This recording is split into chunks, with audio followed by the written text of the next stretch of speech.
അട്ടപ്പാടി പാലൂരിൽ നാടിറങ്ങിയ കുട്ടിയാന ഇപ്പോൾ വനപാലകരുടെ സംരക്ഷണയിലാണ്. കൃത്യമായ ഇടവേളകളിൽ കരിക്കും തണ്ണിമത്തനും ഒക്കെ കഴിച്ച് ആരോഗ്യവാനായി തുടരുകയാണ് കുട്ടിക്കൊമ്പൻ. അമ്മയാനയെ കുട്ടിയാനയെ വീണ്ടും കാട് കയറ്റി വിടാനുള്ള പരിശ്രമത്തിലാണ് വനം വകുപ്പ്.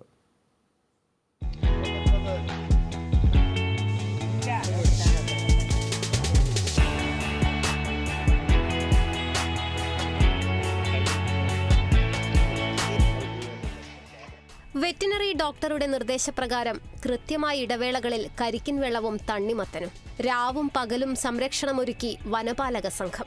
നാട്ടിലെത്തിയ കുട്ടിക്കൊമ്പന്റെ 3 ദിവസമായുള്ള ദിനചര്യയാണ് ഇത്.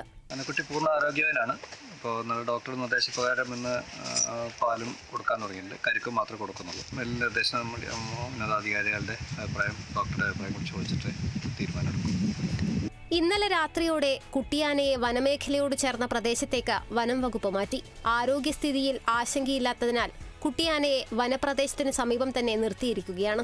കുട്ടിയെ കൂട്ടാൻ അമ്മയാന എത്തുമെന്നാണ് വനം വകുപ്പിന്റെ പ്രതീക്ഷ. വീണ്ടും കുട്ടിയാനയെ കാടുകയറ്റിയാലും കൂട്ടത്തിനൊപ്പം ചേർക്കുമോ എന്ന ആശങ്കയും വനപാലകർക്കുണ്ട്. അമ്മയാന എത്തിയില്ലെങ്കിൽ ആനയുടെ സംരക്ഷണം ഏറ്റെടുക്കാനാണ് വനം വകുപ്പ് അധികൃതരുടെ തീരുമാനം. Kerala vision news, Palakkad.